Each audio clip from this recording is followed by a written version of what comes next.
Good morning. Good morning. Morning. Good morning. Good morning. You mean to wish me a good morning, or do you mean that it is a good morning whether I want it or not? Please go away. Let me scream for the love of God.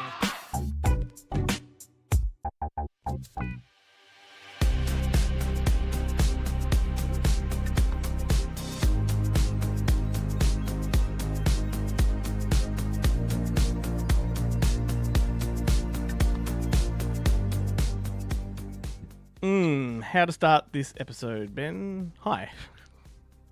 Hey, That'll do. that's a pretty good way. That's a pretty good way to start something. I reckon. Hi to everybody too. Thank you for listening. Thanks for pressing play. If you press play by mistake, then we're going to call that a happy accident, of which Ben has all the time. I'm sitting in one right now. So we are Good Movie Monday. Thanks for listening. This is a weekly podcast dedicated to nerdy cinematic ramblings. I'm Glenn Cochran. My cohort over there is Ben Helwig. We assault your senses every single week. We make no apologies. And this week, Ben, we have a great theme this week. We're unsaturated. We are flicking off the switch and we're going to kiss colour goodbye. And today's show is all about modern black and white films.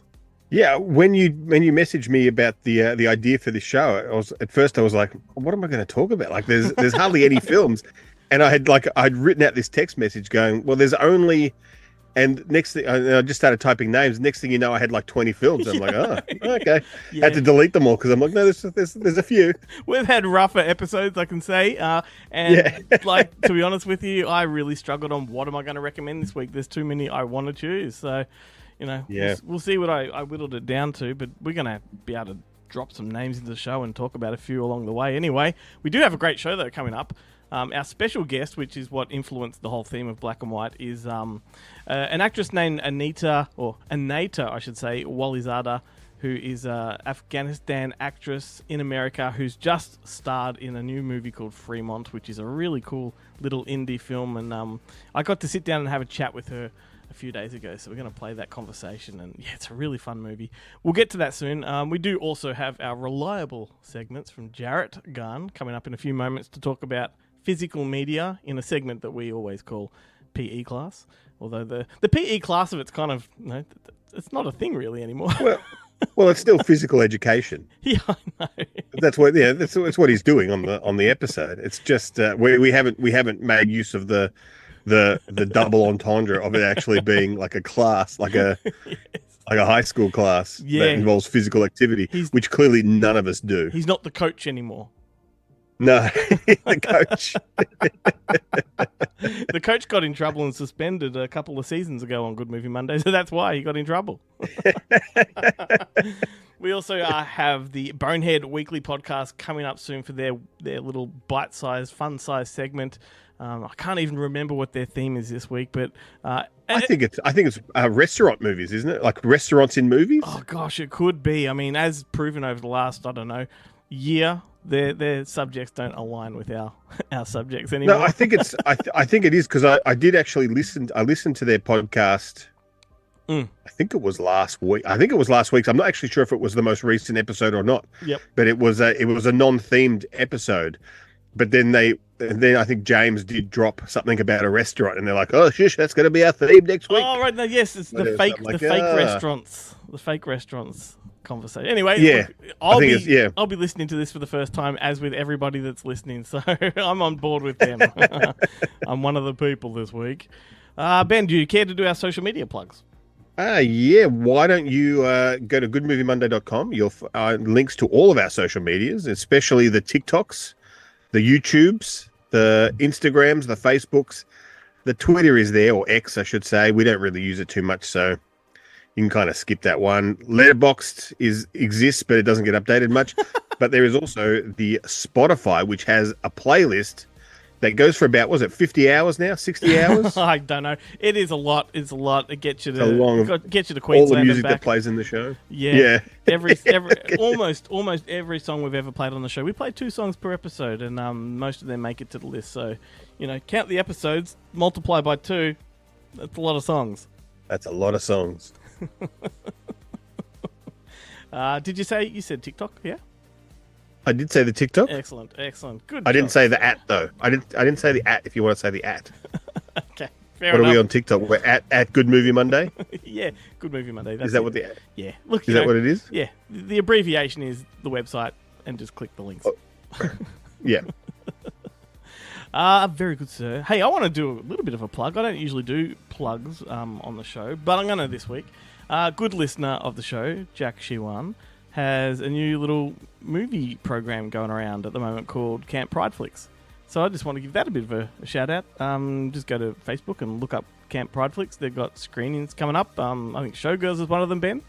So lots of cult programming at a venue called Pride of Footscray.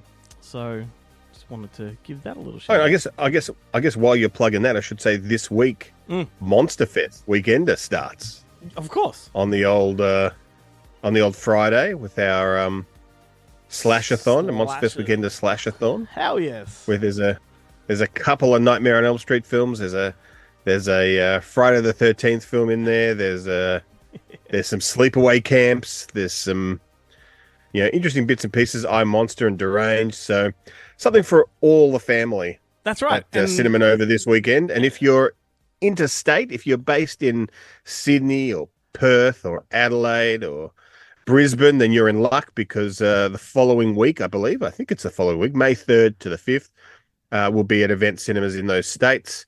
Unfortunately, if you live in Canberra or Tasmania, move out of the sticks, gentlemen, because there ain't no festival there. Well, and of those, although that may change, there may be some special news for Canberra folk very shortly, but I believe this stands. is a very interactive festival because if you go to the public toilets, you can have a slash of your own. You certainly can. Don't cross the streams if you're going with a friend. That's right. No, never do that. I've done that before. It's not It good. doesn't. Deflect. It doesn't. Yeah. It doesn't. Your shoes do not fare well. Yes, no. And speaking of something that's very challenging, shall we talk about Challenges? We went to the cinemas and saw Challenges, the new super sexy tennis movie. I'm calling it American Doubles because, that's when you play with three people. I'm a little bit torn about this one, Ben, because we saw this film and I looked at you straight away afterwards and didn't quite know what to make of it. Don't know if I enjoyed it. And yet it's one of those movies that's a bit of a creeper. The more I've had time to think about it, the more I think I enjoyed it, the more I think I get it, the more I like it.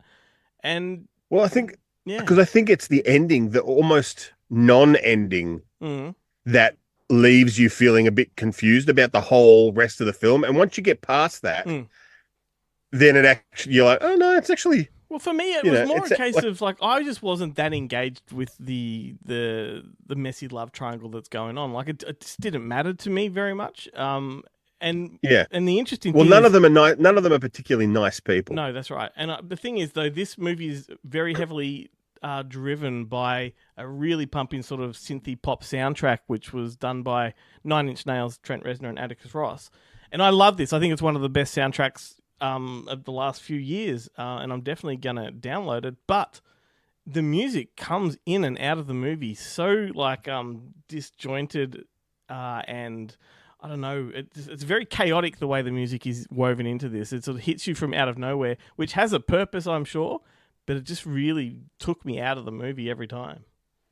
I think I mentioned it to you a couple of times. I had no idea that it was Trent Reznor, although I had heard that he was involved in it. I thought it was like a Cerrone soundtrack, like the French 70s synth guy. Yep. It was very much like the Gaspar Noé film, the opening kind of dance number of what was it called? Climax? It's one word. Climax. Yep. Climax, like that. But I was talking to this guy Rob Povey on Instagram, who went to see it yesterday, I think, and his kind of summation of the film is 100%. I found 100% correct, and it's true about all of Luca Guadagnino's films. Yep, is that the horniness is just off the scale. Like that's it's like all his films are like exercises in edging.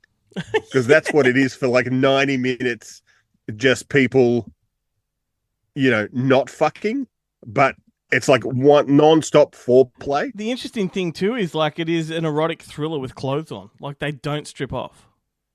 Yeah, no. Well, I was going to say, I meant to have a look and see what the name of the DOP on the film was, Mhm. because either they owe Zendaya's ass a drink, or Zendaya's ass owes the DOP a drink, because they made her ass look fantastic. They get it out 2 or 3 times Yep. in the film, and it is the most amazing ass you've ever seen. Hmm. And but I couldn't help but think, because at the moment, also there's a lot of stuff going on social media about season 3 of the dementia's kicking in now. What's the name of a TV show? Euphoria? What's the Euphoria? Season 3 of Euphoria being delayed because they're all off doing their own solo projects and stuff like that. But there's not one person in that cast that's now not even college. Yeah. They're past college age, Yep. but they're still supposed to be in high school. Mind you, they Euphoria? did a pretty good job in the movie of de-aging all the characters and then aging them up as well. I thought. Yeah, I don't know. I don't know if they de-aged them or they were just normal and then they aged them up. I don't know what. I think they went both ways. I think they're real, like they start in the middle and then they go backwards and forwards. So they age them up and age them back. Well, I mean, look, they did the part that I thought was kind of ridiculous is when they tried to make Zendaya look older and they just gave her like the old woman haircut. Yeah. And you're like, and you've kind of, is this it? Is that all you're doing? Like, it's just a haircut? Just Like, give I her know, like they, wavy hair. they definitely increased they probably put makeup in all her crevices to make her look a bit older. But I was like, she still looks like she's, Mind you, like she looks like she's 27. it is either way. It's only a 12-year age difference though. Like it's not like they're going from 30 to 80 or anything like that. Yeah. No. No. No, it's not Mr. Saturday Night where Billy Crystal goes to like 80 or he and David Paymer go to 80 and you're like, oh, that's not looking too good. But look, yeah, so it did warm to me and I reckon I'll give it another go when it's on home entertainment. But I just wonder if I'll feel the same when I watch it again, but it's definitely stuck with me, that's for sure. I found it interesting. Like, I felt really kind of sad for Australian audiences because it is the perfect kind of movie to watch around the Australian Open. Yeah. And they've chosen to release it around the US Open, Mm-hmm. which I'm assuming must be around the corner or something. And it's funny because they talk about how their goal is to win the US Open. Yeah. And I just kept thinking, like, that is the goal of no one. Like, yes, everyone wants to win the US Open, but only because it's an open. It's not like Wimbledon. No, but for one of the characters though, the US Open would have given him the Grand Slam. Isn't that how it was working? Yeah, that's the only one he hadn't won. That's right. So that was but they act like the US Open is the one that has like the jinx, when the US Open courts are the same as the Australian Open courts. And I think the French Open courts are clay and the Wimbledon is grass, but the grass is quite different to the other courts. Yep. Yeah. And the French too. The clay is quite different. It slows the ball down, whereas the grass speeds it up, or the other way around. I don't know. Yeah, very little of which is covered in the actual film, because the film's not actually like, it doesn't dive into the tennis that much. It is much more about the tryst between these three. Although it is like I applaud his efforts in trying to bring the tennis in. But then you kind of realize how, like, he puts at one point the camera is kind of the ball, and so you're bouncing back between the thing, and it's actually quite disjointing and doesn't really. Some of these it's a nice idea for a short film, but it doesn't work in a feature, I don't think. Some of those decisions were really definitely disjointed. Like it took me out of the film. Like you said, the point of view of the ball was ridiculous, but also and I guess it's a stylish thing, having a lot of close-ups on the flexing muscle. I felt like he was desperately trying to make tennis interesting. And I felt, just focus on the relationships.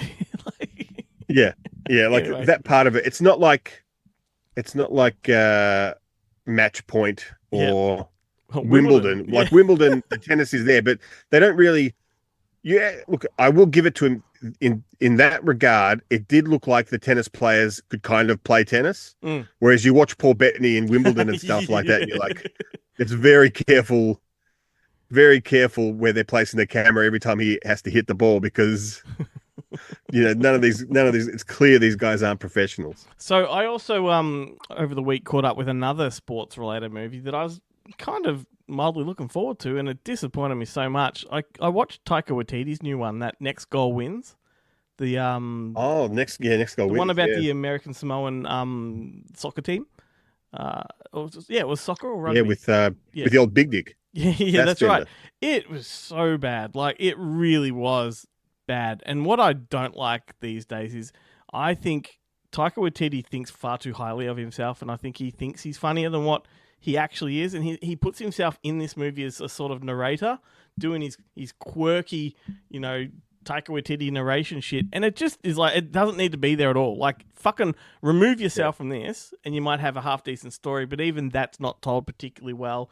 It's overreaching for the gags and very disappointing. Plus, Mr. Big Dick himself had some of the worst wigs and facial hair I've ever seen. Terrible. Look, I think I love an underdog story. Yep. As much as the next guy, and I love a good underdog sports movie. They're great, but there's a lot of these ones that miss the mark. Like since Cool Runnings, like there's a lot of movies like that, and not all of them work as well as say a Bring It On or or a Cool Runnings. But yeah, I agree because completely. there's the other one that just dropped on Netflix as well with the homeless soccer championships that take place in I think Rome in the film, and it's what's his name? It's old Arthritis Hands. He's my favorite. You like Timothy Spall, and I like Bill Nye. Bill Nye is like the coach, but I call him Arthritis Hands because he's like James Coburn. There, like this, all his fingers now stick together, and his hand goes in a certain angle, and I feel so sorry for him because it's totally. Pretty sure I think it's rheumatoid arthritis, which is a real painful one. Yeah, shocking. But he's just such a charismatic son of a bitch that I love to watch him in movies. But every time I look at his hands, I'm like, oh yeah, nah. I feel bad. I feel bad for your hands. Looks like Frankenstein. Yeah.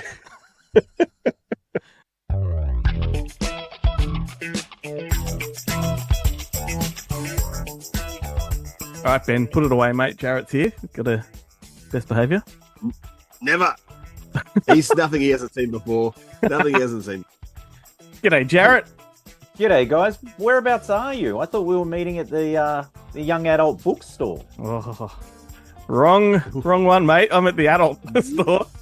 Oh, okay. That explains it. Yeah, okay. Because I thought it kind of odd. It looks like you might have a copy of Lady Chatterley's Lover there behind you, but meanwhile, I think I've got the Divergent series just here.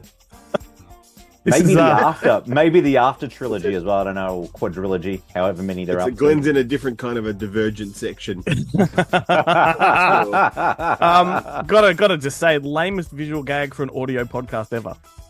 Absolutely. Hey, look, I think we've topped last week's tropical, number. This is just an encouragement for our listeners to go to our social media and watch us.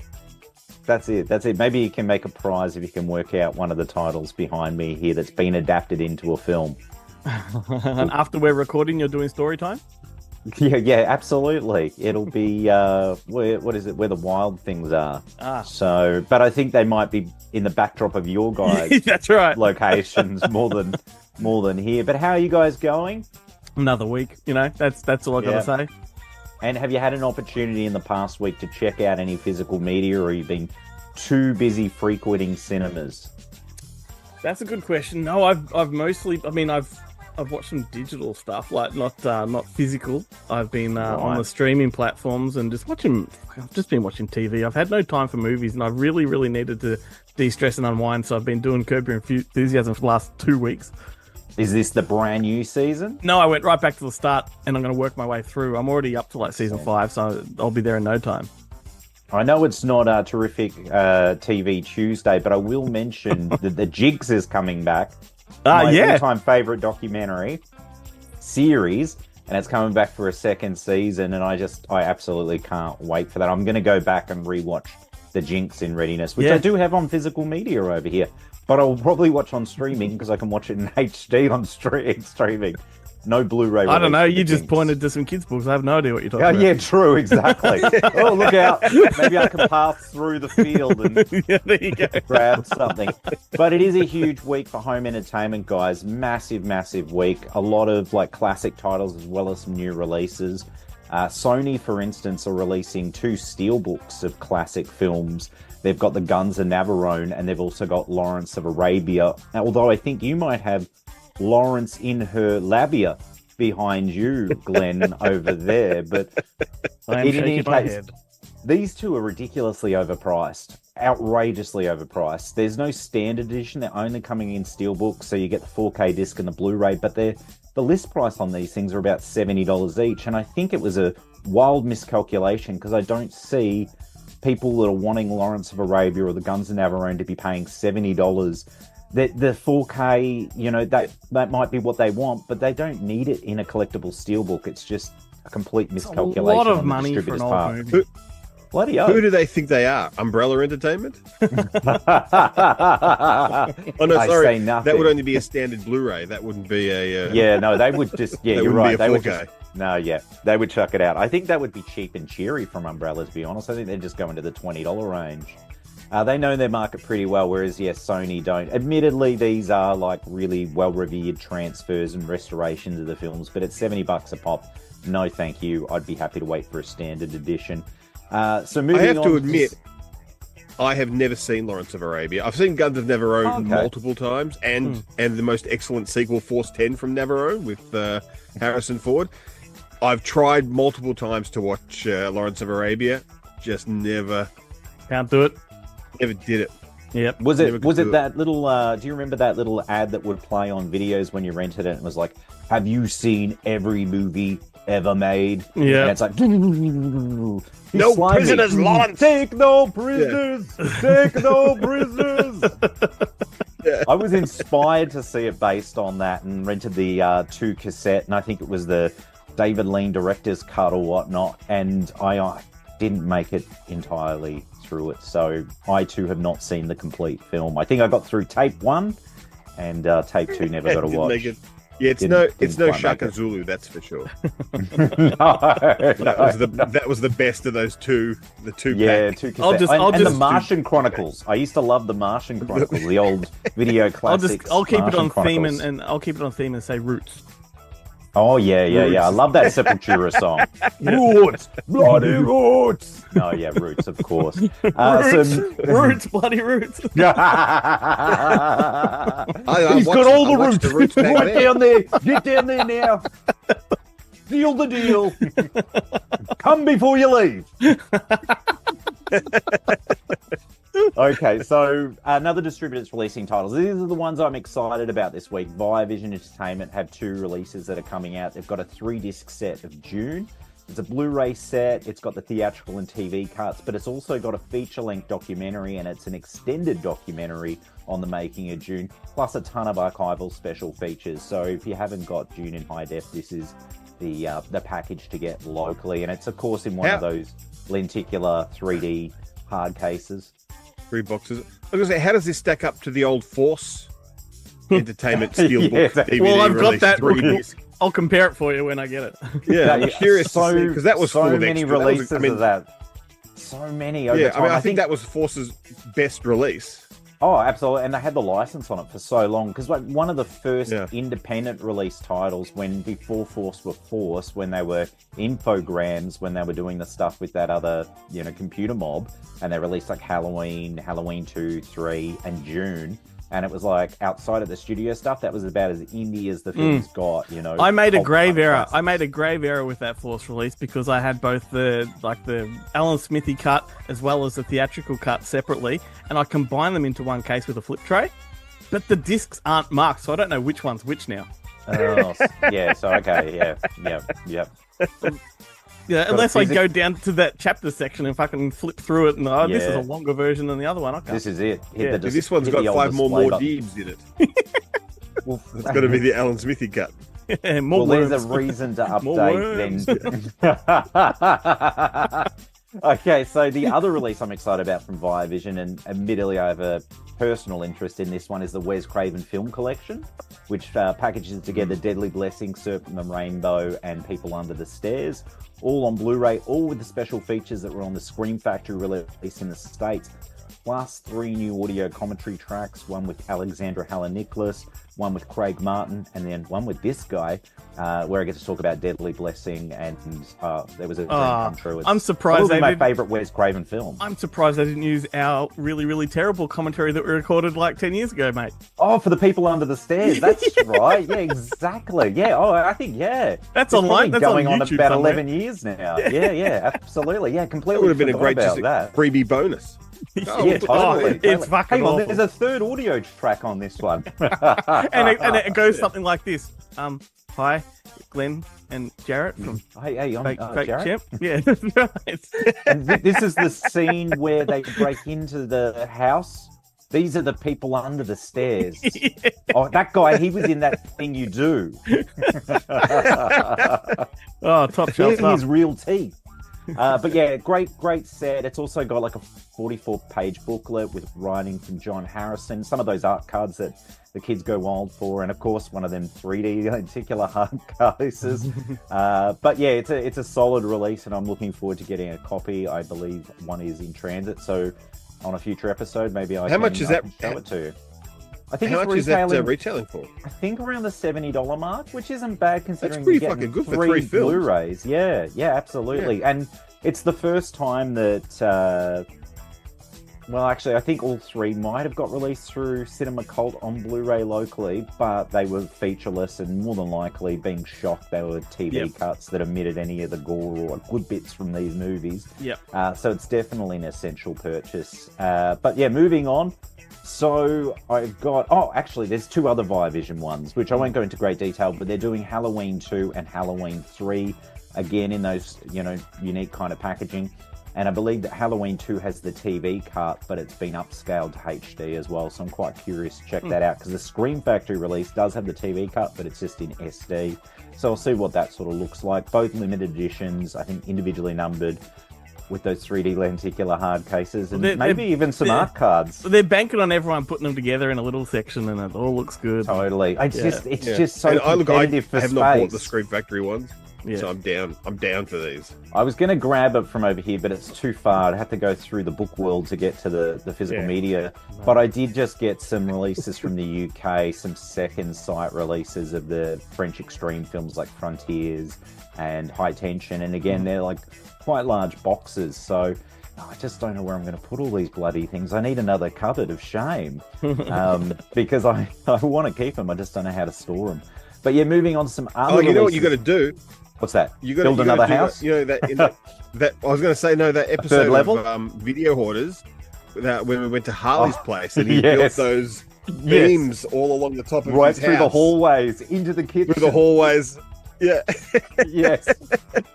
That's the next step. They were just brackets. They were just brackets from Bunnings, so you could just do it yourself. That's it. And what I'll do is I'll go, hey, did you want to put something up on the new shelf to Danny? And she goes, yeah, I'll put this trinket up then. I go, great.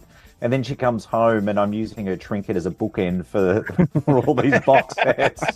Dude, what's happening there? And I go, well, I figured, you put something up, so I put some stuff up too. Anyway, we'll see how that goes down. But other releases coming out this week, I won't go into great detail. Universal Pictures are releasing that haunted pool movie, Night Swim, which just has to be seen to be believed. It's pretty shit. Let's face it. And Wyatt Russell's in it. And he gives a really one-dimensional performance. It's pretty much like the Amityville Horror. It's like this, this haunted pool possesses him, and then he becomes sort of slowly evil or whatnot. But he's not a likable character to begin with, so he's just a prick from start to finish, except he's a murderous prick by the end of it. At least with the Amityville Horror, with, Josh Brolin. Was it Josh Brolin? Not Josh Brolin. What's Josh Brolin's father's name? Yeah, fucking yeah, I know the guy. Capricorn James one Brolin. guy. James Brolin. James Brolin, and even in the remake with Ryan Reynolds, they're likable enough characters. So the Richard transition to the dark side. Yep. Yeah, that was. I really liked the Amityville remake. I thought it was quite strong for what it was. I won't be controversial and say I think it's better than the original Amityville Horror, but look, fuck it, I'll say it. I think it actually is. You know what? I never thought about, and it's only come up recently because of some work stuff. How how much Melissa George is actually like Australia's greatest scream queen. I know. Because she actually has been in some Yep. really cracker horror films, like Totally. a good kind of decade of great film. Yeah, totally. And it's never really been acknowledged. They wanted to give that Shani Vincent the trophy, but she only did like 2, the Patrick remake and You're Next. And maybe one of those horrible shark and the films, shark like movie. Bait 3D or something. Was she in that? There you go. She's in Bait. but Yeah, Bait. Melissa George, the unsung Aussie scream queen, definitely. It'd be great to get 'Cause her what, to a Monster Fest and actually screen like, a retrospective 'Cause of the film. there's And then maybe 30 a home and 30 away days of night. marathon with Angel and Shane. Yeah, and she did that. Except She did Shane's that. dead. She did that awesome thriller. Oh, that's right. Lonely That was Place to Dita Die. Brummer, wasn't it? Lonely Place to Die, Triangle, Yes. Yeah. 30 Days of Night, God, Amityville yeah. Horror. Yeah, she's got quite a catalogue. Who would have She's thought? done quite a few. She's in Mulholland Drive. It's not really a horror film, but And Dark she's in City. it. Yep. Dark Yeah. City. Yeah. Hell yeah. Incredible. Home and Yeah, away. well, there you go. we go. A future Monster Fest guest, maybe next year's weekend. It can be like a Melissa George retrospective. A with Melissa her doing George Fest. personal That would be introductions. amazing. Yeah, and then we'll get the home and away crowd by doing that Angel and Shane marathon. Oh, that'll be amazing. I'm down. Totally. Some other releases apart from that Awful Night Swim, which is coming out on Blu-ray and DVD. We do have Dream Scenario, which is coming out from VVS Films via, I think it's actually coming through all Is that the interactive one where distribution. Nicolas Cage plays Ben? Yes, that's the one. That's the one. Yes. That was a good film, but I just feel like the execution wasn't quite there. The concept was very strong, and then it just kind of never really got anywhere. Yep. And I did hear. I don't think people- he's ever going to top playing me in Adaptation. Yeah. Totally. Well, like, look, hey, that's where you go if you want an Oscar. You got to go and do the far Ben Helwick. I think Yeah. I think Pig is where it's at for me with Nicolas Cage It was performances. fantastic. Yeah, absolutely. Yeah, And I don't know.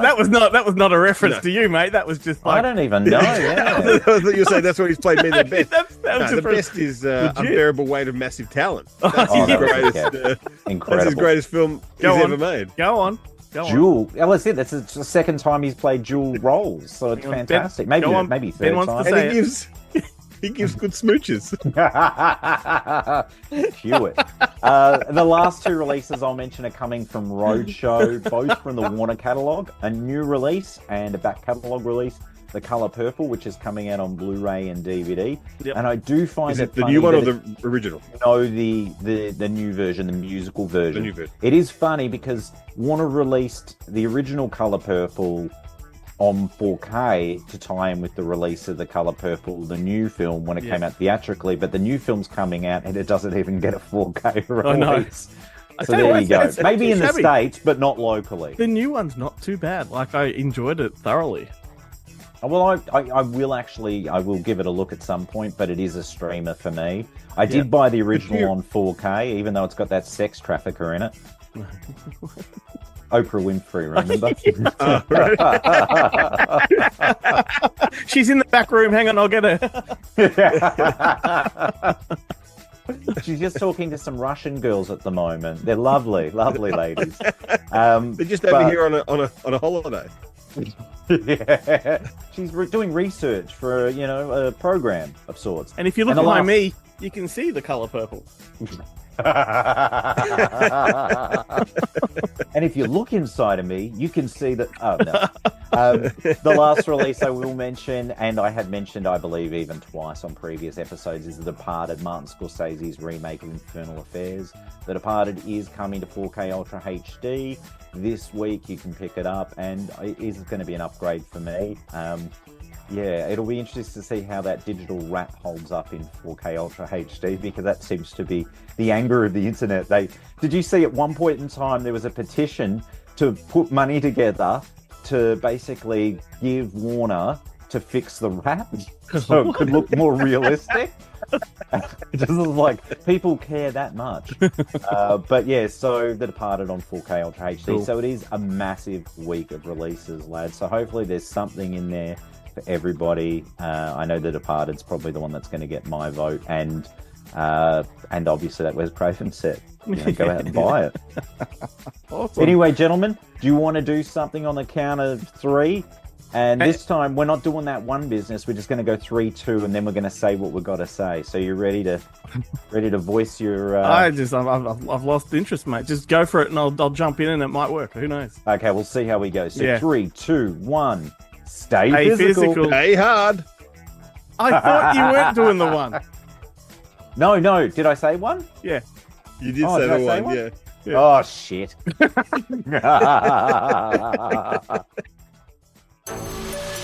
It's Terrific TV Tuesday, the only Tuesday TV segment that drops on a Monday. It's that moment Ben's been waiting for, but I just wonder if Ben's got a TV show chosen. Do you? Luckily, I do. I've binged a bit of TV this week, actually. Amazing. And there's a lot of shows that I've just, that I've discovered that are returning. Mm-hmm. Alex Rider is back for season 3 on Paramount Plus, and Will Trent, I think season 2 has just started again. And what was the other one? Oh, there's still. Oh, actually, I'm an episode behind on Shogun, which I'm looking forward to catching up with tomorrow. I think the new look might have actually finished, but a new show did drop this week or last week, I should say, on the old Amazon Prime, and that is Fallout. Oh, yes. Okay. Cool. The TV show based on the computer game, which I've been playing since it was a turn-based, like since Fallout 2, which is a turn-based game on my PC. Yep. And I've been Mac. I've been 100% Mac for 15 years now. Yep. So I've been playing it for a while, but it's a lot. It's actually, I thought it was a lot of fun.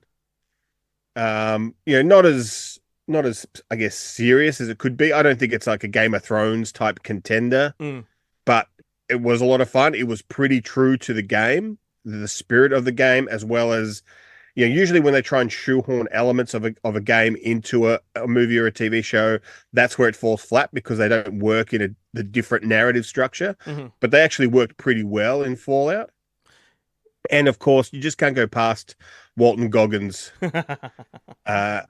for playing himself in a part of it, and then not himself, but playing like a normal person. But then he plays like this bounty hunter ghoul, who is perhaps the one of the coolest characters on TV at the moment. And it was funny. I saw someone post this meme on Instagram where it was incels blame their own lack of attractiveness for women not being interested in them, and he goes, "You're crazy. Right now there are women writing fan fiction about Walton Goggins as a ghoul on Fallout." And you're like, yeah, that. But he's just so damn charismatic. He's like the American Bill Nye. There's been some really, really interesting video game to TV adaptations recently, like because you had Halo and Last of Us, which sort of did pretty well. How does this sort of hold up with those? Well, look, this is a lot more comedic in tone, mm-hmm. and yet simultaneously a lot more gory. This one, it kind of strikes me a bit more like the One Piece adaptation they did recently, like in that it's a bit more colourful and cartoony. Yeah, definitely, and that's the kind of the whole kind of thing of the show of the game as well, was that it's like 50s sci-fi. Mm-hmm. And that's kind of what happens in this. Like, the whole thing in Fallout is that they dropped the atom bomb in America during the 50s, and all these people who have been living in a vault, these people who've been living in vaults underground, mm-hmm. think that there's no one above, or whoever is above are all kind of mutated freaks, which is kind of true. But there is also a lot of normal people out there, but they're completely segregated, and then they get the shelter gets kind of invaded by raiders. Cool. And then they kind of realize that the world. So to a degree, it's a bit like Blast from the Past with Brendan Fraser, which is a fantastic, Alicia Silverstone, which is a fantastic movie. But a lot more. It is still like full of so much blood and gore and extreme comedic violence that it does make it a lot of fun. Could be a sequel to Smoking. Whereas Halo is probably too serious for its own good. Yeah, right. Although I've seen the first, I think, 4 or 5 episodes, and I am keen to kind of watch the rest of it. One Piece, definitely much more like One Piece. Yeah. Yeah. But even that, I think it goes even further than that in the kind of comedic Right, gotcha. part of it. There's no one as naive and dumb as the main character from One Piece. What about could you compare it with maybe like a TV version of Guardians of the Galaxy or something like that as far as style and attitude goes? Because what's the not really. We've got it is Borderlands too coming much. out. Yeah, I would say it's more like a live action version of something like the Jetsons, okay. but with insane graphic violence. Yeah, as I was about to say, we've got Borderlands coming out too, which kind of looks like it's cut from the same cloth. But I don't know games, so you'd know more about that than I would. Yeah, Borderlands is very much like a Fallout light. Yeah, right. Kind of game, or like Fallout meets Fortnite kind of thing. Cool. There you go. Good one. Well, I was almost going to recommend a show that also dropped last week, but I've only watched 2 episodes, and therefore I don't feel like I can recommend it. So just consider this a little bit of a micro freebie, but I recommend everyone checks out Baby Reindeer on Netflix. It's terrifying. Okay. Terrifying. I'll let you all discover that for yourselves. Look it up.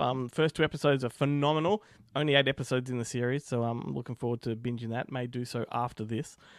So what I ended up going for, I wanted to find a TV show that was black and white to really keep this on theme, but I couldn't find other than an actual black and white show from the 60s. Well, funnily enough, when Fallout flashes back and does all the TV stuff, it's all in black and white. Nice. Well, there's a lot of black and white Walton Goggins. Well, I didn't know where to go for this week, so I just went for an old reliable, a favorite. It's had 2 series in the past, and I'm talking about Cold Feet, the British show.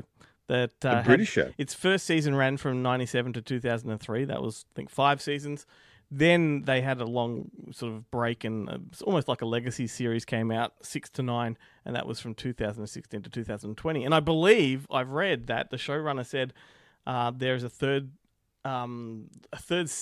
block of series planned, but they're going to wait for a period of time so that they're all like seniors and they can do Cold Feet. So it essentially goes from them being 30 and the second lot of seasons was them being 50, and then they're going to go into the twilight years for the third one. So who knows when that's going to come. But I love this show. It's like 7-Up. It's like 7-Up yeah, of the TV that's series. Right. I love this show so much. It's kind of like when it first came out, it was a British version of 30-something, and I don't know if anybody listening here would know what the fuck that was. But that was kind of like a St. Elmo's Fire TV show. And this is the British version, and it's just about a bunch of friends and their lives and their entanglements and their tragedies. And it's got James Nesbitt in the lead, I guess you would say, and he's incredible. This is the show that really sold him for me. He became my favourite actor for a long time. Helen Baxendale's in it, John Thompson, Faye Ripley, Robert Bathurst, Hermione Norris is in it. These are all people that, other than James Nesbitt, came from like sketch comedy. So the fact that they're doing all this sort of heavy drama that does have a comedic, slant to it, but mostly. I was going to say, because that was the weird thing about Cold Feet when it first came out. It was like you thought it was a comedy series, and then it's heartbreaking. And then you watch it and you're like, oh, it's not really. Yeah, I mean, it's got funny moments. Like for a good example of how they tackle serious issues in a funny way, there's an episode where James Nesbitt's character in the first season gets testicular cancer, and he keeps having dreams, and he's being chased down the road by giant testicles, and it's like a Godzilla kind of thing. And that's hilarious. But it's more like it's a dramatic. It's a comedic drama rather than a dramatic comedy. The same way 6 Feet Under was, and shows like that. Yeah, 100%. Yeah. And it has some of the most heartbreaking television I've ever seen, and it had guests along the way, like good British shows do: Daisy Jones, Hugh Darcy, Kimberly Joseph, Aussie Kimberly Joseph, and Sean Pertwee and Lucy Robinson. Yeah, just a really, really quality show, and a masterclass in just emotional acting from all of these comedic players. So there we go. And I believe they did an American remake too, which get this lasted for 4 episodes, even though they recorded 8. So. Who was the James Nesbitt character in the American one? I didn't do enough of a deep dive for that. Wouldn't it be funny if it was James Nesbitt? He pulled a David Tennant, like when Broadchurch went to America. Yeah, just turned up in it. What was the Broadchurch? Was it actually called Cold Feet? Was it actually called Cold Feet? It was. See if I can. All right, cool. What was the name of the show Broadchurch turned into when it went to America? I can't remember. Unfortunately there's way too many things called cold feet for me to be able to find it without. Well, what you would do is you'd go to the actual cold feet listing and then go to the, the link. The It doesn't matter. I recommend the British version. It's available, I believe, on streaming, and you can also pick up box sets of DVDs and things like that. hang on, here we go. Remade as this cold feet. It does have a thing. Ah, David Sutcliffe, whoever he is. rings a bell. I don't recognize any of the people in it. That might be half the reason it didn't survive. Oh no, Jean Louisa Kelly, I do remember because she was in Uncle Buck. It's the daughter from Uncle Buck. Yes. Was the female lead. There you go. Don't see her around much. Yeah. Well, there we go. I reckon that's some terrific TV Tuesday right there, Ben. There you go. The only TV segment on a Monday. The only Tuesday TV segment. You fucked it up. Drops on a Monday. Yeah.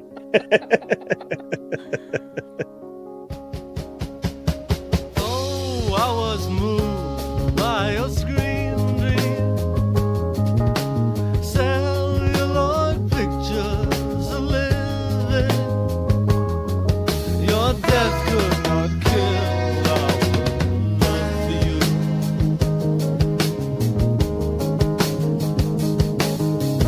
Take two people, romantic, smoky nightclub situation. Your cigarette traces of laughter. Here's looking at you, kid. Celebrate, kid. Here's looking at you, kid. Wipe away the tears. Long time since we're together. Now I hope it's forever.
Idea of love flies away night. White jacket and black tie wings too. You gave her away to the hero.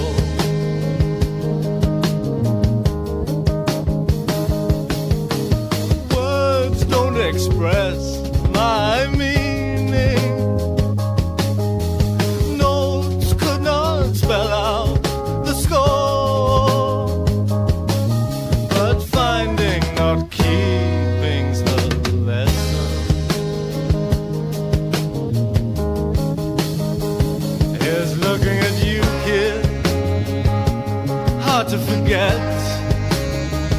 Here's looking at you, kid. At least not yet. Your memory stays. It lingers ever. Fade away never.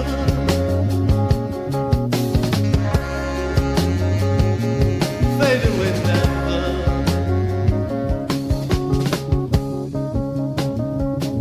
Fade away never.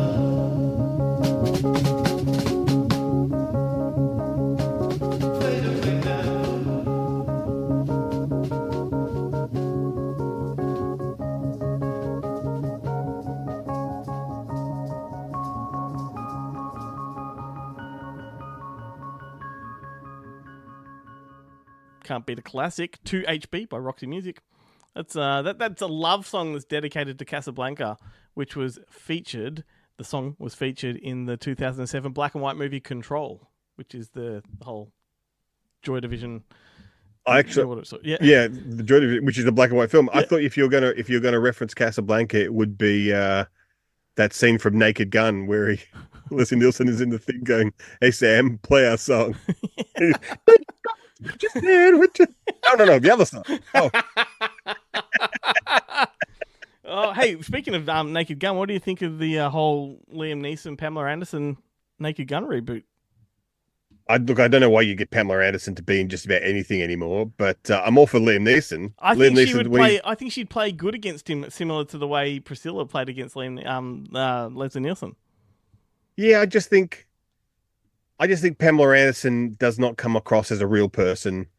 Although, have you watched her new documentary? Or when I say new, it's probably 2 years old now. The Pamela documentary. It is great. No, I've seen her on panel shows and stuff where she's pretty entertaining to listen to and stuff like that. But she just has had so much work done that I was going to say it when you were talking about Cold Feet.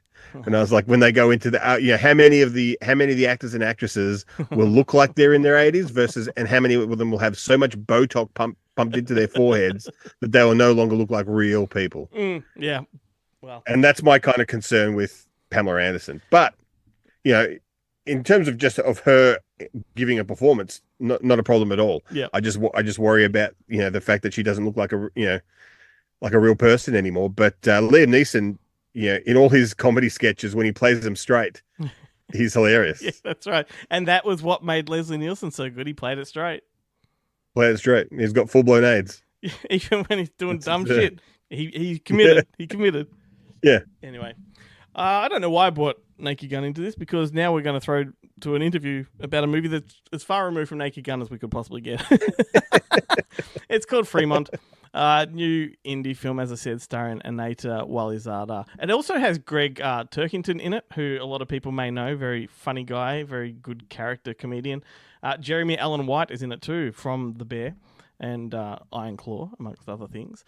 And the movie itself is about an Afghani refugee who works in a fortune cookie factory, and she's sort of in America trying to rebuild her life, having sort of escaped some very serious oppression and whatnot. And the story has her looking for companionship and friendship, and she decides to put her phone number with a message inside one of the fortune cookies and send it out into the world. Which has ramifications as well. Sounds very Amelie-ish. Yeah, it's a very lovely, quirky kind of movie, a bit like Amelie. Imagine kind of Amelie in black and white with a Napoleon Dynamite kind of look, if that makes any sense. I think this played at MIF this last year. I think it was a MIF film, so it's good to see it's finally getting its a proper release. It's really lovely. It is really lovely. So I'm going to let Anaita talk about it, because she's got her own incredible story, having come from Afghan as a successful journalist and having to flee Afghanistan. Yes, that's what did I say? Yeah. Just Afghan. Oh, yeah. From the rug. He's come from the rug. Yeah, that's right. Or the dog. He's come from the dog. Anyway, here it is. Enjoy, and then after that, we've got the Boneheads coming up as well. Well, this is great to be chatting with you. How are you? I'm good. Great to have a talk with you. Thank you so much. You're welcome. I love your sign in the background. Yeah. Yes. This is a beautiful film. I really, really loved it. I'm really keen to pick your brain about some of it. But before we talk about the film, I wanted to just for the benefit of people that might listen to this and read the article. Before Fremont came along, you have an incredible story of your own. A successful journalist in Kabul. I believe you fled when the Taliban took over, and then you find yourself in America, and suddenly you're involved with a film. Can you give me a little bit about how that all came about? Because that's an incredible thing to be in a new country, and suddenly you're the lead actress in a film. Yes, sure. As you say, yes, I was a journalist in Afghanistan when I came to the United States.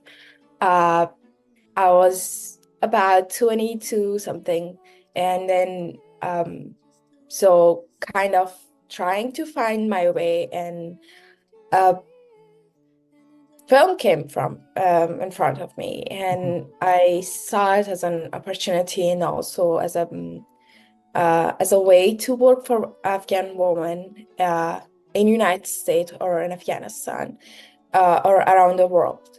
So I got the information and I just tried it and said, okay, I'm gonna try this out, and if it works, it will be amazing.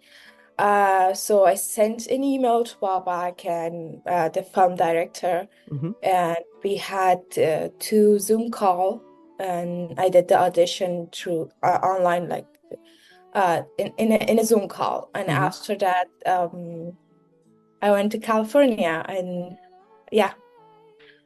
That's amazing. So do you think that your story and your experience helped you get the role?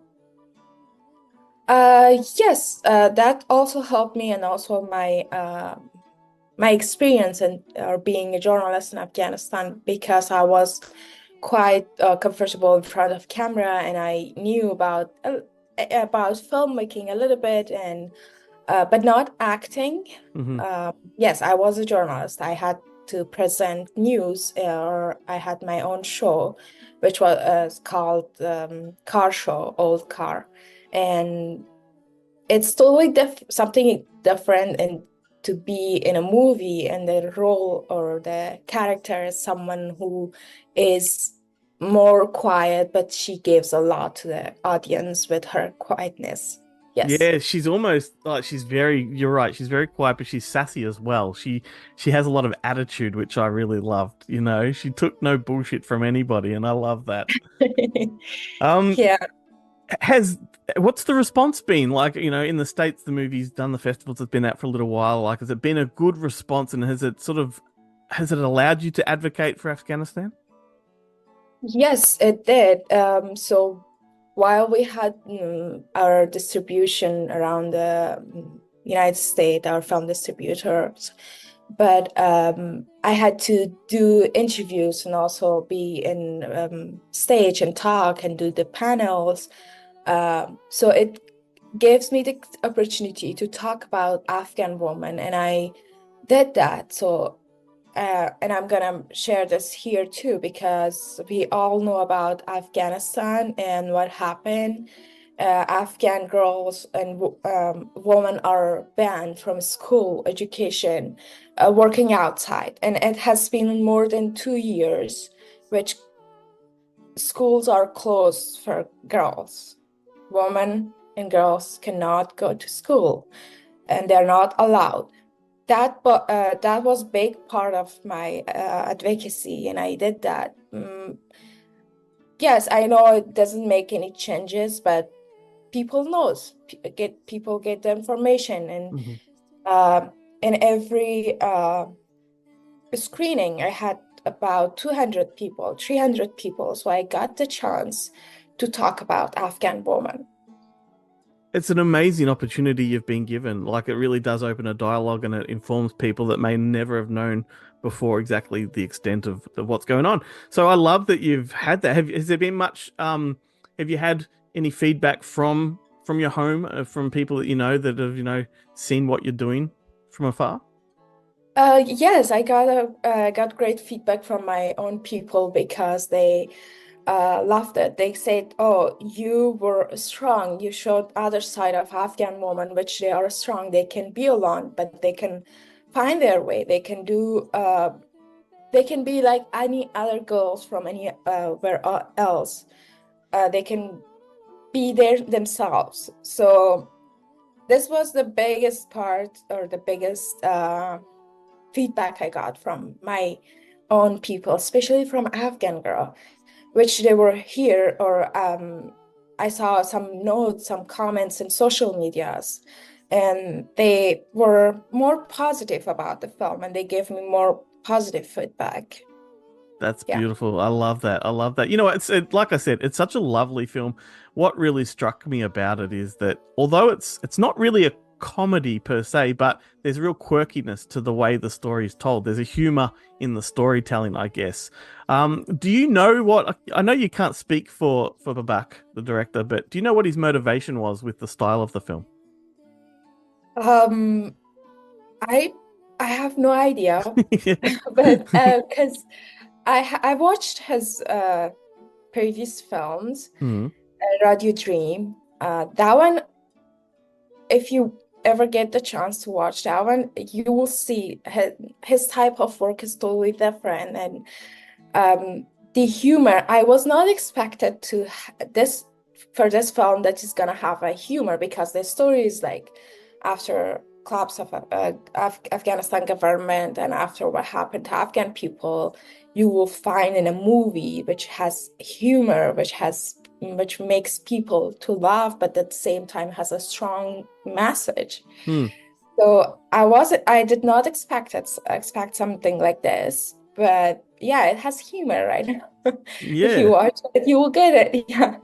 100%. Like, for example, like the fact that half of it is set inside like a fortune cookie factory, that is Yeah. quirky. That's very quirky. Such a unique setting, which I loved. A really interesting way to flesh out sort of Donya's story. I just want to know, did you eat a lot of fortune cookies?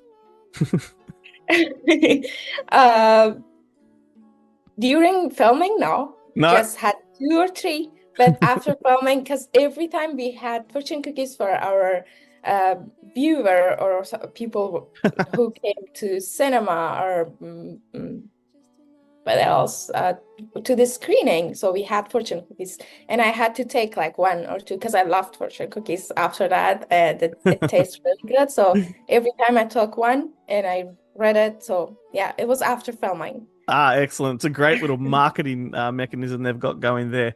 Was it a functioning fortune cookie factory? Like, yeah? Yeah, it was. Yeah. It was a real fortune cookie factory because of the budgeting and stuff. So they decided to go with the real one. Mm-hmm. And we got to film our movie during the night because they had to work during the day. Yep. I mean, the fortune cookie had to be active during the day, so we got the night shift and we were working on the night. Love it. Yeah. I love it. You can't stop production of fortune cookies. It's important. Being relatively new to America and then jumping straight into this sort of American indie film scene, were there any sort of cultural concepts or scenarios that were difficult for you to comprehend or to convey on screen? Not really. No, I did not find something to be difficult for me, but the only point was for me the language, because language is part of the culture. Yeah, sometimes I wasn't able to get the joke, or sometimes during the filmmaking or something. Yeah. But yeah, otherwise I was quite comfortable with it. And cultural, because in Afghanistan we used to watch movies, we used to see outside, like from our screen, which was our TV. Yeah. And I want to say that television and media in Afghanistan did a really big role in our culture, and they brought so much information in our small country, because we had influence. We got how do you say, we got influence from outside somehow, and we had an idea how a United States is, like how it would be. And but the only point is, I found is making friend here is a little bit hard. I understand that, because it's gonna be the same thing for an American if she or he wants to go to Afghanistan or anywhere else. Yeah. So Excellent. kind of similar. That was going to be my next question, is what kind of exposure you had to sort of, American or British television. So that's great to know that you had a little bit of a glimpse to the outside world. In terms of your character, Donya, were there any similarities between her and yourself? I could say I have my own story. The Fremont movie is not my stories, but it's mostly related to most of Afghans. I found myself related to Dunya because of I became a refugee on that time, and the feeling was that kind of the same as much as she had and I had. Yes, like leaving our family behind, our country, culture, our people, and when you look back, you see what you left. So that was the biggest familiarity that I found from the Fremont and Dunya's character. Right. I want to ask you a little bit about a couple of your cast members. So Greg Turkington is another one of these amazing, quirky characters. I've watched him for years on television.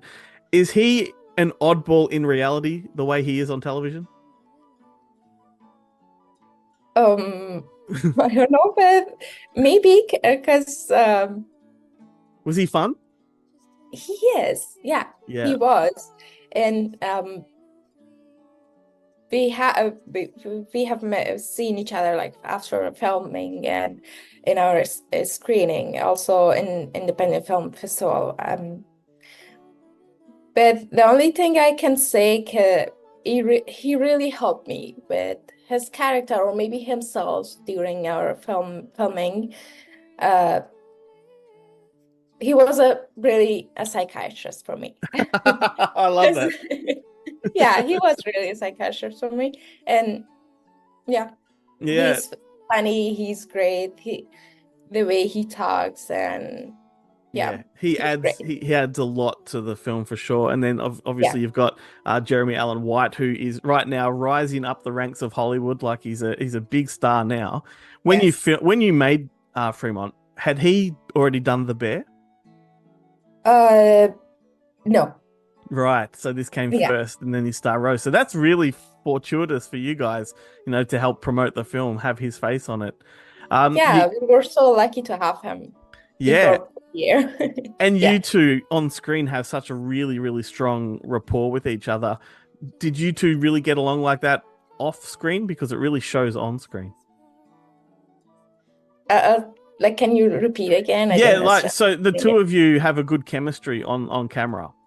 And I'm wondering, behind the scenes, after takes and things like that, did you two really get along? Yeah. He's great. So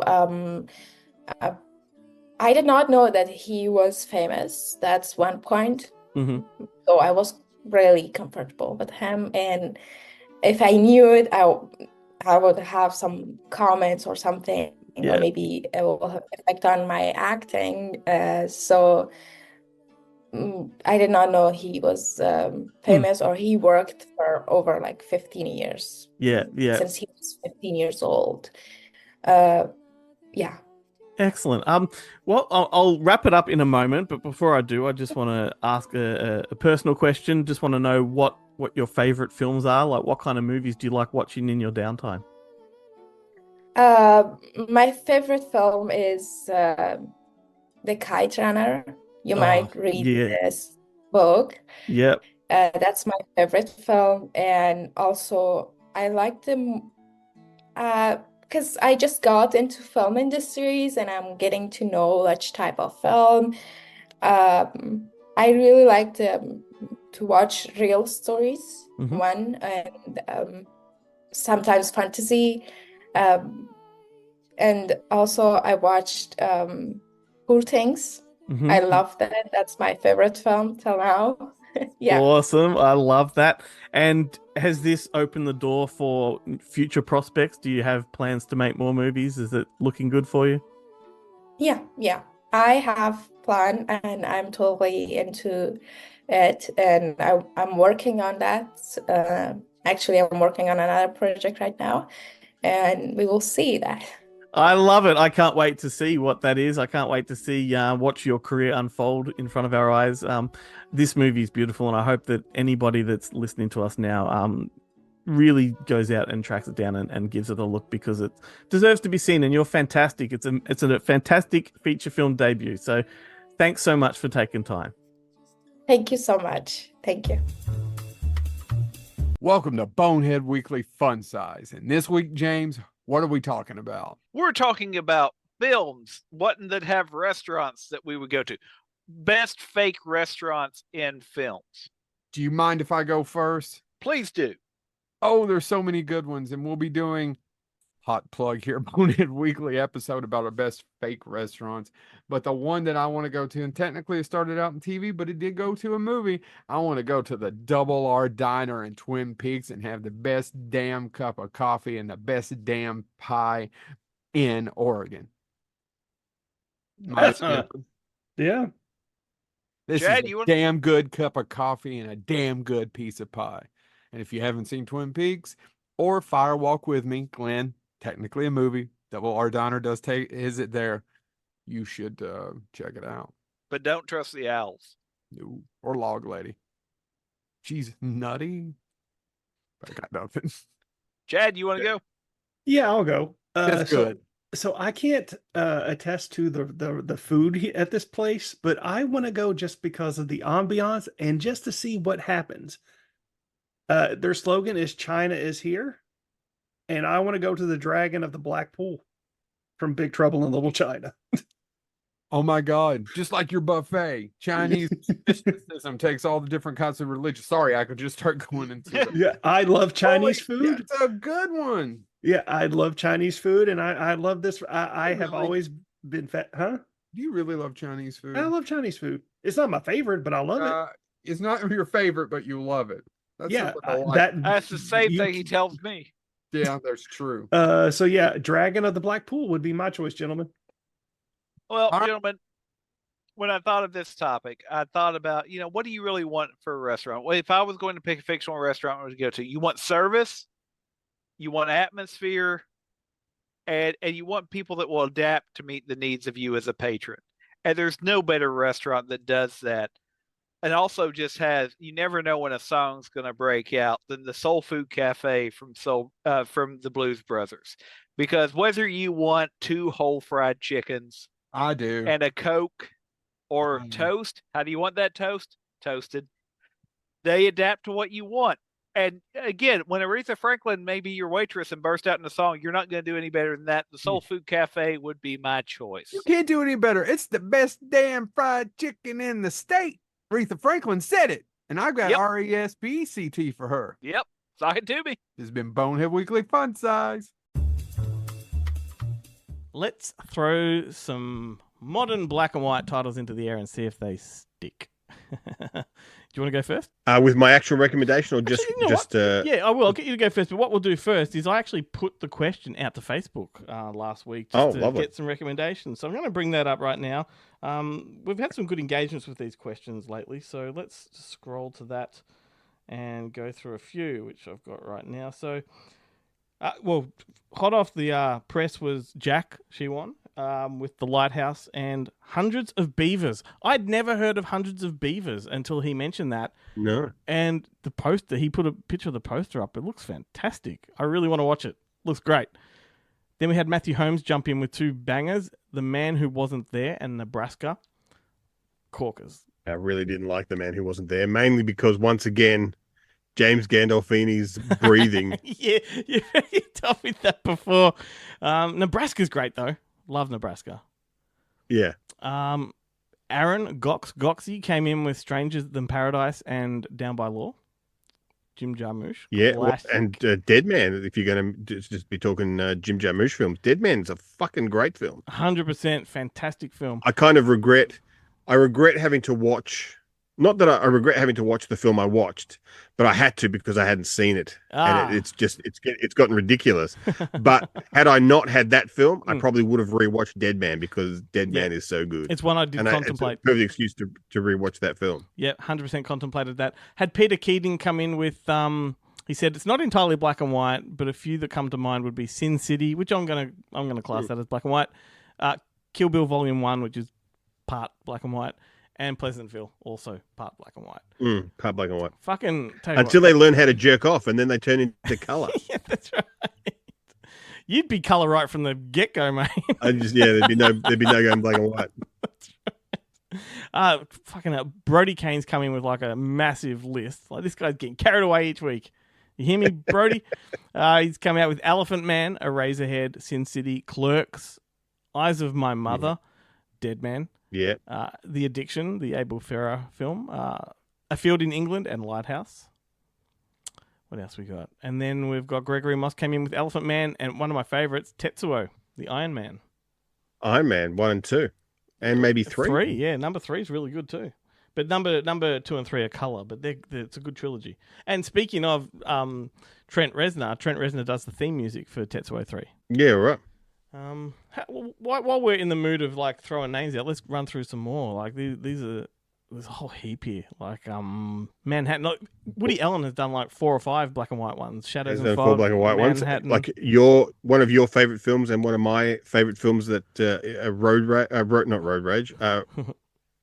What's it called? Road Trip? No. Roadkill. Roadkill. Yeah. Roadkill, the Canadian film. Yes, that was my recommendation up until the last minute, and I changed it. Do you remember? Yeah, right. Do you remember early in the week I said I got a Canadian film coming up? Yeah, yeah, that was going to be it. That was it. Yeah, that was the first one on my list. That and Border Radio, the Alison Anders film with what's it? The guy, John X. Mm-hmm. No, that was his name. Is the guy? He's the bartender who's skimming in Roadhouse. Yeah. And he was like he's like a punk musician, right. And he kind of they started putting him in movies. Mm-hmm. I can't remember it now. I can't remember his name. That's but okay. the one that I was actually, if I had a spare 5 hours, I would have watched the Wim Wenders movie Kings of the Road, the one about the two guys who travel across somewhere in Europe, fixing projectors in cinemas. Oh, I haven't seen and that. It's kind of like I do love some Wim Wenders. I've always wanted to watch it. I've got a copy of it. I've just never had the time. It's like one of the longest. Yeah. Up until they started doing 24-hour films just to fuck with people. It was prior to that, it was one of the longest films that kind of ever made. Speaking of Wim Wenders, he also did Wings of Desire that was in black and white. That's a great film. But and Breaking the Waves. Or no, hang on. Is that Wim Wenders or is that Lars von Trier? That's Lars von Trier, which is also black and white. No, I think Breaking the Waves. Yeah, Breaking Waves Burton's is color, done a isn't few. it? Is it? I think so. Just the cover. Maybe it's just the cover is black and white. Okay. The cover of the VHS. Oh, you've just reminded me of one that I hadn't listed. Every Night, the Aussie prison film. That's black and white. I love that one. Yeah. Freaking love that one. Totally black and white, yeah. I've got one. I haven't seen that. I haven't seen that since because who put it out? Home Cinema Group. I remember the VHS. It was a roadshow, wasn't it? Along with Ghosts of the Civil Dead and right. I'm pretty sure or was it Siren? Because they were doing all of the. Can't remember if I saw where I saw the trailer for it on what tape. Well, hey, recommendation for everybody that every night, if you love prison films like Chopper, that kind of hardcore stuff, check it out. It's on YouTube for free. I revisit it every few years. I just love it. It's got David Field, Bill Hunter, and it's brutal. All set in Pentridge Prison. What else we got? We got Human Centipede 2, of course, and Human Centipede 2. Yeah, Pi. Oh, Pi. Darren Aronofsky's I think Pi getting a re-release soon. First film. I'm not sure. And what was that? Isn't there's that other one too? Not White Noise. White Ribbon. Isn't there that? Sorry. Is it the White Ribbon? Is it the Michael Haneke one? No, isn't there the one with the Nothing? Is it the two guys that are just in the white room? That's in color, but it's not really black and white, but it kind of is. It turns to white, yeah, that's for sure. Dead Men Don't Wear Plaid. Dead Men Don't Wear Plaid. Yeah, I haven't seen a girl with breasts like that since the case of the girl with the really big tits. Schindler's List, another feel good comedy. That's a good segue right there. Segue. Lahane for sure. The French one, Celebrity. That's one of the Woody Allen ones that he did that was black and white. Yeah, he also. Do you remember Suture? Yeah. Suture was black and white. Oh fuck, I forgot Luc Besson and a cracker of a film too. Angel A. Or Angel A? Angel A? I've always said Angel A, but I don't know. I get these things wrong. Yeah. See what I mean? Like, there was no shortage of contenders. I mean, you've even got movies that have been turned to black and white, like The Mist and Fury Road. They've done black and white releases of those. Oh, they've done the Chrome version. Yeah, we didn't even talk about the Artist, which was an Academy Award contender a couple of years ago, and Roma. Good Night, Good Luck. Good Night and Good Luck. Mank, Belfast. The Good German. That's right. Yeah, both. Yeah, right. Which I really like. Ladernia Combat, which is Besson's first film. That was black and white. Lenny. Although Lenny's black and white. What year was Lenny? And what's the parameters here? I think anything before 1980. Well, maybe. Lenny's 74, but it's. I think it's before there was color, right? When color existed, if you made a film black and white intentionally, then it kind of counts as modern. All right, cool. Last Picture Show. Yeah, Young Frankenstein. Then that's Young Frankenstein. Frankenweenie. Yeah, hell yes. Yeah, that's a perfect black and white. example. Coffee and Cigarettes, another Jarmusch. And with that, black and white film. And with that, my recommendation is Coffee and Cigarettes 2003. Oh, okay. So we may as well jump straight into that. I just love this one, and I feel that oddly, I don't know why, but I kind of, when I was watching this again, feel like it accompanies Alex Garland's Civil War, which came out the other week, which is weird, not stylistically, obviously, but the narrative comparisons here, because both movies kind of endorse the concept of civility when there's opposing views. And so the gist of Coffee and Cigarettes is it's a movie made up of 11 short vignettes, I guess you would call them, featuring different characters sitting opposite each other in a cafe or a bar, drinking coffee and smoking cigarettes. And they are both engaged. Every one of these characters is engaged in conversation and disagreement, but they kind of, that doesn't mean they can't sit there and chat with each other. And that's the whole gist of the film, is that, like, you know, when you have a disagreement with somebody, that doesn't mean you have to hate them, right? And so I think this movie is very timely in that kind of sense. And I love it. Like, it's full of so many great celebrities. The movie itself was shot over the course of 17 years. It began as just an experiment. I think the first one they shot was I think, if I'm not mistaken, the Iggy Pop Tom Waits one. Right. And then he realized, hey, there's a good concept here. So every time he had the time between projects or whatever, he'd go and shoot another segment and then whacked it all together for this feature film. Some of the people having conversations include, there's an interesting one with Joey Lee and Sneak Lee, which are Spike Lee's siblings, his brother and his sister, having a conversation. Steve Buscemi's also in that one.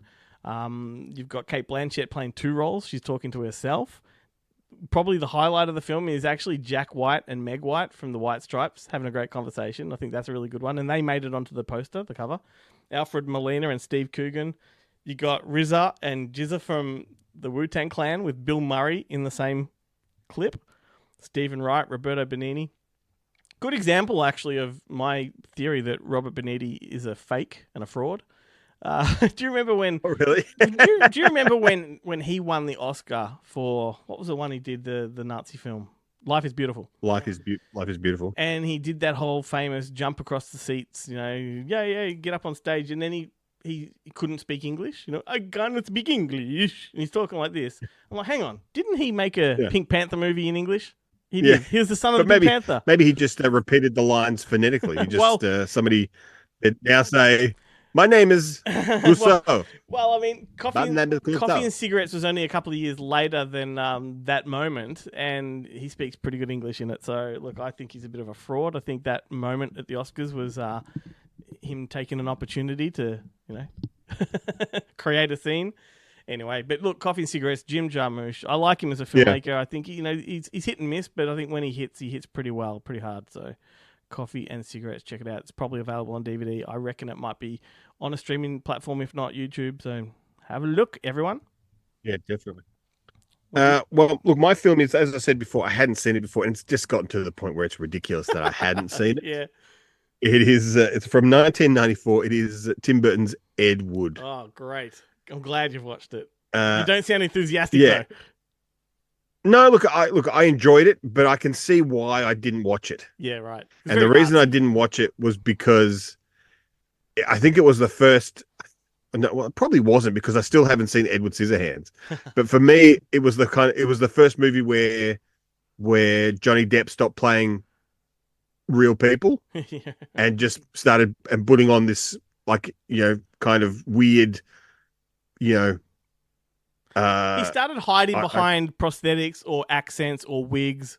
He just has this weird, like he's like 110% of a real person. He's kind of too much. But and in this one, he's got his weird teeth going on in Ed Wood. Interestingly, though, like the real Ed Wood was very heightened in his personality. They probably accentuated it a bit, but I don't think he was far off the mark. Yeah, he probably wasn't. And it's one of those things. Look, I mean, I was 100% there for it in Fear and Loathing in Las Vegas, but for some reason in this one, I just wasn't. Yeah. I'm glad that time has now passed and I've got over that, so I could now I could watch it and actually really enjoy the film. It is an odd one. I wouldn't mind seeing another biopic on Ed Wood done by like a more straight filmmaker, rather than the kind of the heightened reality that is kind of a Tim Burton film. 100%, because what Tim Burton was also recreating was like the kind of productions of an Ed Wood film. Yeah, like in his own production. Yeah, I know what you're saying. But that being said, I really enjoyed it. It actually watching it made me feel really bad for Lisa Marie, because I thought she was really good as Vampira, and I'm like, it's just a shame that you only got these roles because you were kind of Tim Burton's girlfriend, and now that you're not anymore, you're not getting a lot of work. And I think it's a real shame, because I thought she was fantastic. I thought Sarah Jessica Parker was great, which I don't say very often. Yeah, I agree. And Patricia Arquette was great. Like, but everyone in it, like Vincent D'Onofrio, even though they obviously changed his voice, was phenomenal as Orson Welles. You're like watching that, you're like, what? Just remake. Like RKO 281 with Vincent D'Onofrio instead. Like, I know. He was fantastic. And Martin Landau won the Jeffrey Oscar. Jones was pretty good. I love that in the final scroll of the film where they tell you what kind of happened to them, and they talk about how Criswell just kept on making these outlandish and they're fantastic predictions that never came true. It's just such a great idea for a character. Bill Murray. Bill Murray was great as Bunny Breckenridge. Mike Starr, look, I love it every time I get to see Mike Starr. I even got to see, there's a couple every now and then you get to see a Sopranos actor pop up in a small part as like a security guard or a cop or something like that, and you're like, oh, that's pretty good. Max Casella from I believe from Doogie Howser MD, the Doogie's little friend sidekick. Yep. Turns up. George the Animal Steel doing a great, just playing himself basically, but as Tor Johnson. Juliet Landau, Jesus, what a knockout. Mm-hmm. She is in this film, and it's great. Martin Landau, of course, deserved the Oscar? the supporting actor nod that he got for his turn as Bela Lugosi. It was great, and I love it when they get the dentist. When they get the dentist to replace him, and he's trying to do the Dracula voice, and I think Bill Murray just goes, "Was it call Boris Karloff a cocksucker? We'll see how much like Bela Lugosi you sound." Oh shit! Awesome, man. It's so good. I love it when you when I say you, as in like anyone. I love it when you find a movie that you haven't watched at all that everyone else seems to have, to have seen. Yeah, look, it's I love when you watch one of those movies and you kind of like, why did I take so long? Why didn't I just watch this? But at this one, I'm actually glad I did, because I would not have been ready for it. It would have been too. It would have been too. Willy Wonka, Tim Burton's Willy Wonka for me in 1994. Yep. But now that it's been a while since he's done a movie like that, I can actually go. Yeah, I absolutely adored that era of Tim Burton. Like, I was all about Tim Burton back then, because I think at that point he hadn't put a foot wrong as far as I was concerned. Like, subsequently, yes, the latter part of his career, horrible. But back then, like, I think straight after this, is it not Mars Attacks? I think was the next one. And that is that's my favorite, like, Tim Burton movie outside of Pee-wee's Big Adventure.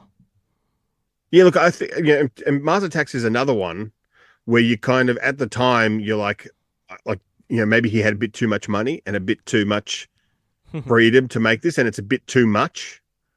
But in hindsight, I don't think so. Look at it. Now I look at it and I'm like, no, it's fucking great. Yeah, it's almost perfect. Like everything, like the cameos and everything. Like Jack Nicholson playing two characters was just Two the characters. best. Oh. Martin Short. Martin Short is so.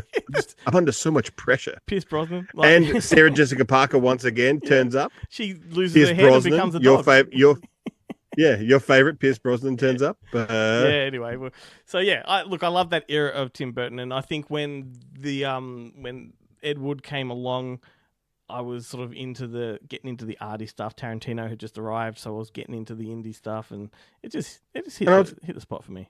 I mean, that being said, too, I think what was after, like, I don't know when it was. I don't know if Big Fish came before it or after it, but Sleepy Hollow, I was 100% into Sleepy Hollow. Like, that was where that for me is one of my favorite Burton that films. was the end of the line for me for Tim Burton. Like, that was the last good one I thought he had made. And then I kind of liked Sweeney Todd because it kind of recaptured some of that old Tim Burtonness, but I didn't enjoy the music as much. But and look, he's done some good ones. Big Fish was fun. Bright Eyes was okay. But then he's got these fucking Dumbo, Willy Wonka type of things, and I just don't care for it at all. Yeah. To be honest with you, I enjoyed the Ben Affleck doing Sweeney Todd in Jersey Girl more than I enjoyed Sweeney Todd with Johnny Depp. Now that I think of it, where Tim Burton lost me was definitely the Planet of the Apes remake. That was when I'm like, oh God, I can't keep up with this guy now. Like I can't keep going with you. Like, yeah, but once again, like I watched it again not too long ago. And once you take that disappointment out of watching one of your favorite filmmakers kind of go to shit, and you can just watch the movie free of that baggage, it's a lot better than you kind of gave it credit for at the time, because you expect it to be like, because you expect it to be Sleepy Hollow or Batman, Batman Returns or something like that. You kind of you look down on it even more. It makes it even worse. And once you remove that baggage and you can actually just watch the film for itself, you're like, oh, I actually quite enjoy this. Yeah. Have you heard Paul Giamatti talking about Planet of the Apes? It's fantastic. No. He does like a lot of those variety, talk about your performance, the round table things, and all that sort of stuff. He's mentioned it a few times, but he considers it one of his favorite things he's ever done. All right. And when he was offered the role, great, isn't it? When he was offered the role, he was like, his agents were trying to talk him out of it. They're like, well, let's cast you as one of the humans. And he's like, if they had have insisted that he become a human in Planet of the Apes, he would have fired his entire team. He's like, he went against all advice. He's like, I have to be an ape. I have to be an ape in this. Yeah, I want to be an ape, like 100%. Like but then it's one of those things where provided they can do all my scenes in one day, because I don't want to be in that makeup chair for 4 hours a day for months. Oh my goodness. There we go. Wow, that brings us right to the end of another episode, mate. A black and white episode, devoid of color. Yeah, like my heart. What else? Once again, everybody, thank you for listening. Do go to our social medias and engage. We'll drop another question for you all during the week, and we'd love you to sort of throw some ideas at us. If there's anything you would like to hear us talk about on the show, we'd love to take some suggestions. So definitely get in touch that way. Anything else you want to add, Ben? No, other than see you at Monster Fest if you're in Melbourne. 100% get along. Cinema Nova, I think it is. Cinema Nova from the 28th? No, 26th. 26th to the 28th. Excellent. Alrighty, we're going to leave with a song called Diamond Day by Vashti Bunyan, who the song itself is actually the sound bed for the movie Fremont. It's sort of like in Napoleon Dynamite. It's got this one song that just repeats all the way through the film, and it's really quirky, really lovely, and it's a classic too. So we're going to listen to that now. And Ben, I'll see you next week. See you next week.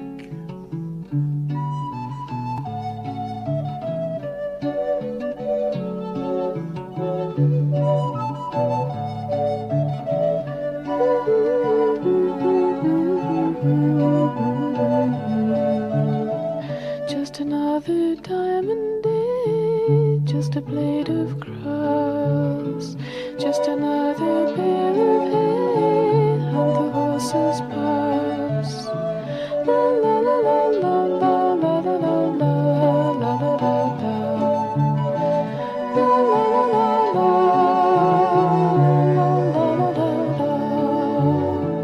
Just another field to plow, just a grain of wheat, just just a sack of seed to sow, and the children eat. La la la la la, la la la la la, la la la la la, la la la la. Just another life to live, just a word to say, just another love to give, and a diamond day. La la la la la.